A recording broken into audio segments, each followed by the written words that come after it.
Brandon Moreno va complètement dominer Steve Erceg ce soir. Ce soir, on a l'UFC Mexico. Je vais vous donner mes pronostics pour les 4 combats qui nous intéressent le plus, en commençant par le combat le plus important, le main event, Moreno face à Steve Erceg. Ce combat entre Moreno et Erceg, il est extrêmement important parce qu'il va définir le prochain prétendant au titre. Du moins, c'est ce qui est le plus vraisemblable. Le gagnant de ce combat devrait affronter le champion Alexandre Pantoja juste après. Et comme vous l'avez compris avec mon introduction, je pense que ce sera Brandon Moreno. Alors, la dernière fois qu'on a vu Brandon Moreno combattre, j'avais dû faire une vidéo où j'expliquais que la génération des lightweight actuels était potentiellement meilleure que la génération de Demetrius Johnson. Pour vous dire à quel point Brandon Moreno est excellent, Demetrius Johnson que certains considèrent comme le GOAT, toute catégorie confondue. Donc vraiment, c'est pour vous dire l'effet que m'avait fait Brandon Moreno lors de son dernier combat. Il avait délivré une masterclass face à Amir Albazi. Amir Albazi qui était à 17 victoires pour seulement une défaite au moment du combat. 5 victoires d'affilée à l'UFC et Brandon Moreno l'avait complètement annihilé. On dit souvent que plus on descend de catégorie, plus le niveau était élevé en termes de compétences, en termes de skill.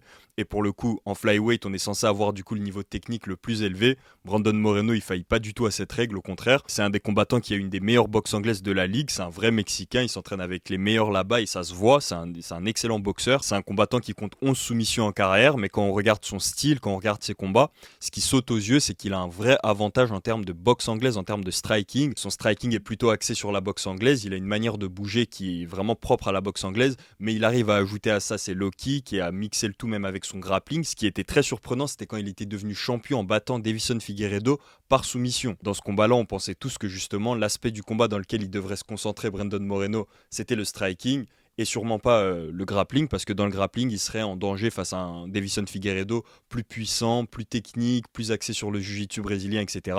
Et finalement, il avait réussi à soumettre Davison Figueiredo lors de leur deuxième combat. Le premier combat, c'était un match nul, et il avait réussi à devenir champion lors du deuxième combat en soumettant Davison Figueiredo, ce qui était quand même un choc, parce qu'on savait qu'il avait ce niveau-là de jiu-jitsu, mais on savait pas qu'il avait le niveau de battre Davison Figueiredo, dont c'est une des spécialités. Mais le truc avec Brandon Moreno, c'est qu'on peut jamais vraiment juger son niveau, parce que c'est pas un combattant qui stagne. On a beaucoup de combattants à l'UFC qui arrivent à l'UFC avec un certain niveau, et on les voit refaire la même chose. Je peux donner le cas de Paddy Pimblett, de Michael Chandler, de Bobby Green, de Tony Ferguson. Et en fait, ils font la même chose et ça marche jusqu'à un certain point, jusqu'à ce qu'on voit les limites de leur niveau. Mais leur niveau ne change pas vraiment. Brandon Moreno, son niveau a tellement changé pendant qu'il était à l'UFC, son style même a changé pendant qu'il était à l'UFC, et c'est un de ces rares combattants qui a réussi à devenir champion alors qu'il vient de loin et qu'il avait même été cut par l'UFC. Je sais pas si on a beaucoup de combattants qui ont été cut par l'UFC, qui sont revenus à l'UFC et qui sont devenus champions. Pour ceux qui savent pas, Brandon Moreno avait failli se faire envoyer à la retraite par l'actuel champion Alexandre Pantoja, c'était en 2018, donc il avait perdu contre Alexandre Pantoja, l'UFC avait décidé de le cut, il était allé combattre dans d'autres organisations, puis il est revenu un peu plus d'un an plus tard à l'UFC, il a fait un match nul, finalement il avait réussi à enchaîner 7 combats sans perdre une seule fois jusqu'à devenir champion face à Davison Figueiredo, et c'est seulement à partir de là qu'on a pu vraiment constater à quel point il est complet. Pendant la tétralogie du coup qu'il a fait avec Davison Figueiredo, puisque oui, Brandon Moreno a fait la première tétralogie de l'histoire de l'UFC, et c'est intéressant parce qu'il risque de faire la deuxième tétralogie également. La deuxième tétralogie ne sera pas face à Davison Figueiredo, ça risque d'être face à Alexandre Pantoja, l'actuel champion. Pour ceux qui ne savent pas, Brandon Moreno a déjà perdu 3 fois face à Alexandre Pantoja. Une fois, c'était pendant l'Ultimate Fighter. Le deuxième combat, c'était à l'UFC.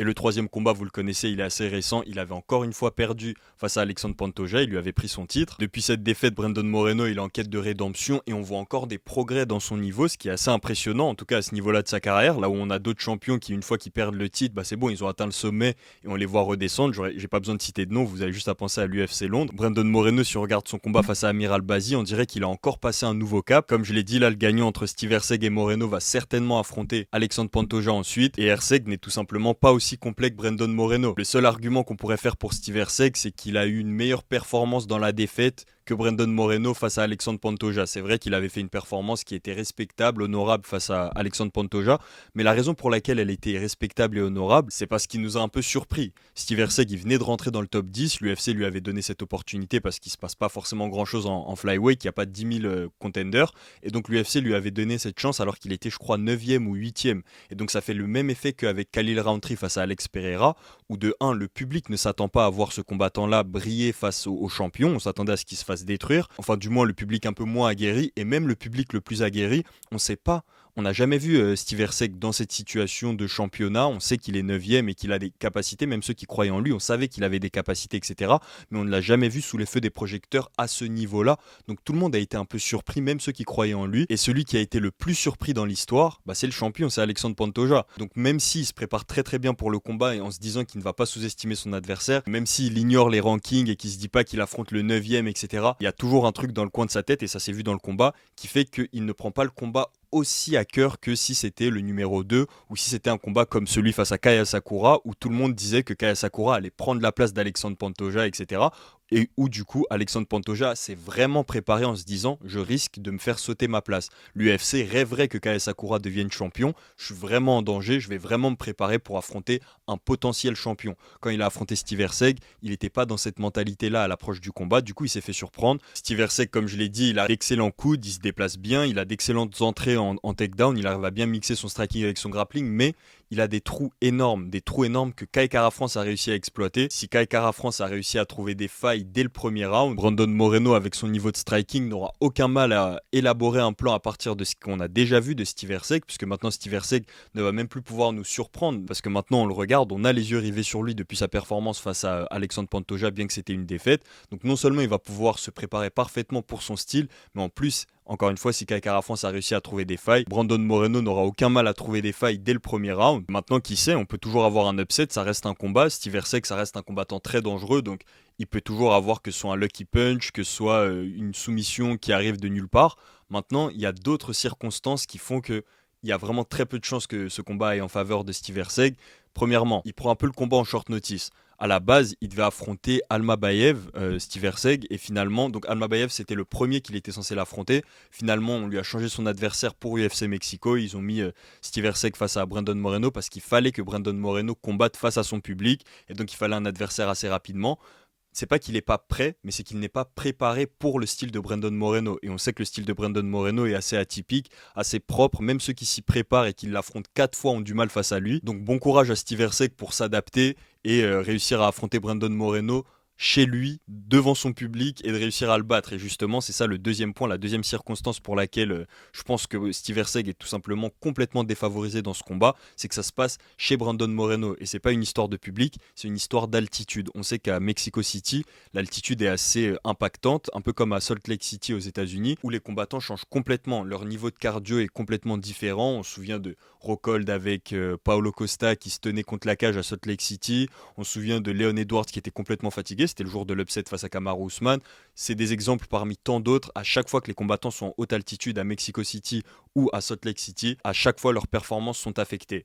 Là, Steve Erceg, il peut s'acclimater autant qu'il veut, venir 2 semaines à l'avance, quelques jours à l'avance. Il ne sera jamais autant acclimaté qu'un local comme Brandon Moreno qui lui s'entraîne au Mexique, qui lui a l'habitude de combattre là-bas, de performer là-bas. En plus de ça, ce sera devant son public. L'événement est fait pour lui. L'événement a été créé autour de Brandon Moreno. C'est lui le main event mexicain de l'UFC Mexico. Je pense que voilà, les circonstances nous poussent à penser que c'est Brandon Moreno qui va remporter ce combat. C'est ce qu'aimerait l'UFC dans tous les cas. Steve Erceg, c'est pas non plus le combattant le plus excitant. Au moins, Brandon Moreno, il parle à une certaine population qui est déjà très branchée au niveau des sports de combat. Il parle même à toute l'Amérique latine en réalité. Pas qu'au Mexique. On sait que c'est une superstar, particulièrement depuis sa victoire face à Davison Figueiredo où il avait fait un discours hyper émouvant. Il avait gagné énormément de fans depuis ce discours en post-fight. Et pour ne rien arranger, Brandon Moreno, c'est un combattant qui est extrêmement dangereux dans les échanges. Steve Erceg vient de sortir d'une défaite par KO face à Kai Kara-France, il va évidemment être un peu plus hésitant, et s'il n'est pas plus hésitant, il est dans tous les cas au moins plus susceptible de se faire mettre KO TKO une nouvelle fois face à Brandon Moreno. Donc je pense que ce combat-là face à Brandon Moreno et Steve Erceg va soit se terminer par une phase d'échange en striking qui mène à une soumission de la part de Brandon Moreno, ou tout simplement un KO de la part de Brandon Moreno. C'est mon pronostic. N'hésitez pas à me donner votre pronostic sur ce combat. Je sais pas s'il y en a qui voient Steve Erceg l'emporter. Maintenant, il pourrait très bien créer l'upset. C'est un pari risqué, mais ça se tente. D'ailleurs, en parlant de paris, sachez qu'en ce moment, Winamax vous offre jusqu'à 110 € de bonus. Winamax vous offre l'équivalent de votre premier dépôt jusqu'à 100 € plus 10 € supplémentaires avec le code KBA. Vous pouvez profiter de cette offre en cliquant sur le lien dans la description. Pariez responsablement. Je rappelle évidemment que ces jeux sont strictement interdits aux mineurs. Ensuite, on a d'autres combats intéressants sur cette carte. J'avais dit que je donnerais mes pronostics. Je vais les donner rapidement. Alors déjà, on a le retour de Raul Rosas Jr. face à Vince Morales. Vince Morales qui avait d'ailleurs affronté Taylor Lapillus à l'UFC Paris dernièrement. Dans ce combat entre Vince Morales et Raúl Rosas Jr., honnêtement, je vois quand même Raúl Rosas Jr. l'emporter. Il est sur une série de victoires. On se souvient qu'il avait eu ce petit upset où ça avait un peu éteint sa hype, tout simplement parce qu'il n'avait pas la maturité nécessaire pour l'entretenir. Là, c'est au Mexique. C'est pour lui, clairement, Vince Morales, on lui donne un peu comme de la chair à canon. Mais ça reste un test pour Raúl Rosas Jr. J'aimerais beaucoup le voir l'emporter pour le coup, parce qu'il n'y aurait aucun intérêt à ce que Vince Morales l'emporte dans ce combat. Donc je vais quand même donner Raúl Rosas Jr. pour ce combat. Kelvin Gastelum, un combattant que j'affectionne particulièrement, surtout depuis ce qu'il avait fait face à Adesanya. Kelvin Gastelum, c'est un combattant qui a toujours eu un problème de motivation. Il en a souvent parlé dans les interviews et les bruits de couloir ont confirmé ce fait-là. Kelvin Gastelum qui devrait évoluer en welterweight et pas en poids moyen face à des combattants qui, eux, comme Joe Pyfer, qui pourraient évoluer en light heavyweight. Je pense que non seulement la différence de puissance va se faire ressentir dans ce combat, mais surtout la différence d'allonge, la différence de taille. Joe Pyfer, les gars, c'est un combattant, comme je viens de le dire, qui pourrait vraiment combattre dans la catégorie supérieure et qui en plus a battu le record de Francis Ngannou à la machine à coups de poing. Pas une machine à coups de poing de fête foraine, hein, une vraie machine à coups de poing, la même que Dana White avait utilisée, enfin du moins la même à laquelle Dana White s'était référé pour parler de la puissance de Francis Ngannou. Joe Pyfer a pulvérisé le record de Francis Ngannou et je crois qu'il avait aussi battu le record d'Alex Pereira. Donc voilà, c'est pour vous dire la puissance des coups de Joe Pyfer. Pour ceux qui ne connaissent pas ce combattant, c'est une potentielle future star, superstar, je sais pas, parce que son personnage ne va pas forcément avec le personnage d'une future superstar UFC. En tout cas, c'est un potentiel champion juste avec la foudre qu'il a dans les poings.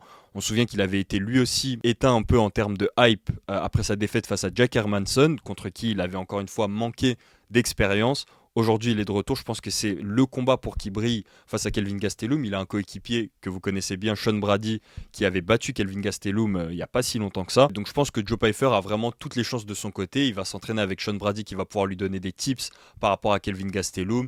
Et même sans ça, je pense que Joe Pyfer est aujourd'hui meilleur que Kelvin Gastelum. Mettre KO Kelvin Gastelum, bon courage. Mais je pense que sa puissance va quand même créer une certaine crainte chez Gastelum qui va faire que Joe Pyfer, je le vois l'emporter à la décision dans ce combat. Que ce soit par KO ou par décision, je vois Joe Pyfer. Maintenant, mettre KO Kelvin Gastelum, faut vraiment le faire. Faut le faire. En tout cas, dans tous les cas, je mets Joe Pyfer pour ce combat-là. Ensuite, on a Manuel Torres face à Drew Dober. Je vois bien Drew Dober créer l'upset. Ce serait une bonne renaissance pour son personnage. Maintenant, Manuel Torres est chez lui. Il était sur une série de finish, pas de victoire, mais de finish avant de perdre son dernier combat. Donc ça m'étonnerait pas de le voir finir Drew Dober. C'est un combat très serré. Là, pour le coup, c'est vraiment le pronostic le plus difficile à faire sur ces 4 combats, mais je mettrai quand même Manuel Torres. Et pour le dernier combat, vous connaissez mon pronostic. N'hésitez pas à mettre les vôtres en commentaire. Pensez à mettre un like si ce n'est pas déjà fait. Abonnez-vous à la chaîne Karate Bushido Actu pour plus d'actu sur le MMA. Nous on se retrouve dans la prochaine vidéo. Peace.